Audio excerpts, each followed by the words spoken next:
Bonjour Monsieur Bascou. Bonjour. Vous êtes là depuis la création du collège. Comment l'atmosphère a-t-elle évolué? L'atmosphère, elle n'a pas évolué d'une manière toujours stable. Il y a des hauts, il y a des bas. Il y a eu une période beaucoup plus chaude que celle-ci en termes de relations entre les gens, il y a 5-6 ans.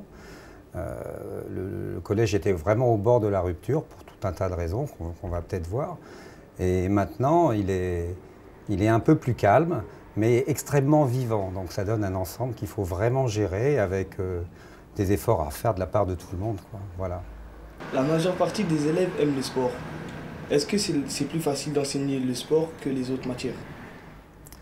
Ah, le sport, c'est quelque chose de très compliqué en fait, parce qu'il y a 10 000 façons de faire du sport.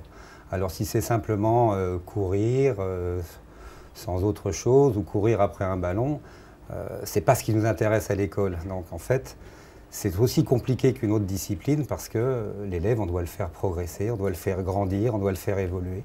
Et donc par rapport à ça, pour certains, ça va être plus facile parce qu'ils ont vraiment cette envie de prendre cet outil-là, et puis pour d'autres, ça va être impossible, quoi, voilà. Quelles sont les valeurs pédagogiques et éducatives du sport au collège? Ah, ça, c'est une très bonne question. C'est justement à l'inverse de ce qu'il y a dans les médias, hein, ce qu'on recherche. C'est-à-dire qu'on ne va surtout pas rechercher l'attrait par l'argent ou la recherche de résultats par la drogue, ou alors la championite, c'est-à-dire un espèce de héros qui va tout réussir de manière magique. C'est à l'opposé donc de ces choses-là. Donc les valeurs qu'on va rechercher, c'est simplement déjà aimer ce qu'on fait, se projeter, et, envisager des progrès, envisager un résultat, et par rapport à ce résultat, mettre en place des éléments qui vont faire qu'on va se construire en construisant sa pratique. Donc toutes ces valeurs qui sont déclinées à partir de ça, ça va être le partage, ça va être la générosité, ça va être quelque part aussi l'envie de travailler, de faire des efforts. En EPS, on va travailler tout le côté social et puis tout le côté éducatif. Voilà un petit peu le travail qu'on va faire sur des valeurs, le partage, la générosité, le travail, l'amitié, l'effort, voilà. Pour vous, qu'est-ce que les décrochages scolaires? Ah, le décrochage scolaire. C'est un jeune qui a un petit peu perdu le sens de tout ça. Il se construit en ayant un peu perdu de vue le but de tout ça, et donc il n'a pas un projet très précis à long terme. Et à partir de là, il ne voit plus l'école comme un moyen, il voit l'école comme une contrainte. Certains réagissent d'une manière passive, c'est-à-dire qu'ils vont s'endormir à l'école, ou ils vont la laisser tomber. Ils ne vont plus être effectivement dans ces rythmes, dans ces efforts à poursuivre dont on parlait tout à l'heure. Et puis d'autres, ils vont réagir de manière agressive. C'est-à-dire qu'ils vont décrocher par rapport à la relation avec le prof, à la relation avec les parents. Et ils vont être agressifs de manière verbale ou carrément par les actes, quoi. Pensez-vous que le décrochage scolaire affecte aussi les cours de sport? Oui, c'est une matière comme les autres. C'est pas les mêmes qui vont décrocher ceci et cela. Mais même quand on dit les cours de sport, tu sais, on fait plusieurs activités en éducation physique. Et pour certains qui vont être effectivement très motivés, par exemple en basket, on va en avoir d'autres qui vont être motivés ailleurs. Et ce garçon qui est motivé en basket, peut-être qu'il ne va pas du tout aimer les épreuves d'art du cirque. Et il va donc décrocher partiellement sur certaines choses et pas au fond. Moi, je dirais que l'important, c'est de trouver une voie, c'est de trouver un but, et puis après, les moyens, on les accepte. Tous les individus sont capables d'accepter une certaine discipline s'ils voient où ça va. Pourquoi êtes-vous devenu prof de sport? Je t'avoue, je ne sais pas trop, ça s'est fait très tôt. J'avais envie d'être enseignant, j'aimais bien en fait le rapport qu'il y a entre les gens au sein du sport. Et puis, par-delà ça, j'avais envie d'apprendre aux autres, voilà, les valeurs dont on a parlé tout à l'heure, ça me semblait intéressant. Et notamment parce qu'on voyait se révéler des gens qui ne se révélaient pas ailleurs. Moi, j'ai vu très vite que je pouvais me réaliser dans cet enseignement-là, ça m'a plu et j'essaye de le faire partager, bien sûr, maintenant. Tout le monde n'est pas sportif. Comment faites-vous pour noter les élèves dans des disciplines où il y a des barèmes?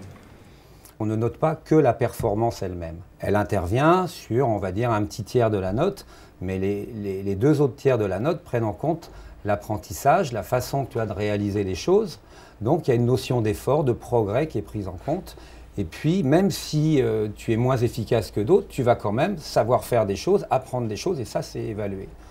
Parce que tout le monde ne peut pas être champion du monde, ce serait ridicule de mettre un barème simplement sur la performance. Pendant toutes ces années de carrière, quels ont été votre meilleur et pire souvenir? Ah, le meilleur souvenir, c'est la réussite des élèves. C'est-à-dire qu'en fait, quand tu es prof,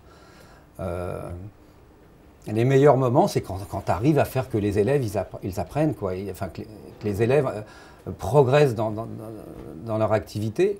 Et je dirais que c'est quand ils deviennent autonomes. C'est-à-dire que le meilleur moment d'un cours pour moi, c'est quand, au bout de plusieurs séances, tout est en place à un moment donné et qu'à la limite, je peux m'asseoir et regarder ce qui se passe parce que les élèves, ils savent ce qu'ils font, ils savent ce qu'ils doivent faire, ils sont en place. Ça ne veut pas dire que j'aime être sur le bord, mais je vois que les choses sont construites et se poursuivent. Alors là, ça veut dire, ce coup-là, je ne me suis pas trompé. Ça tape vraiment sur ce dont ils ont besoin et eux, ils en sont conscients et on fonctionne bien tous ensemble. Donc il y a des moments magiques comme ça et qui sont vraiment... pour un enseignant, c'est vraiment sans doute le plus intéressant.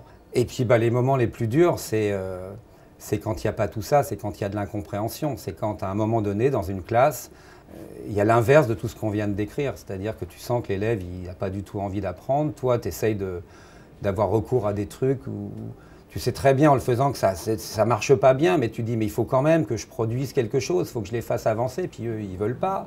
Donc ça devient agressif. Et puis, et ces moments-là, c'est un cauchemar parce que tout le monde en sort perdant, quoi. Tout le monde. Avez-vous déjà pensé à changer d'établissement?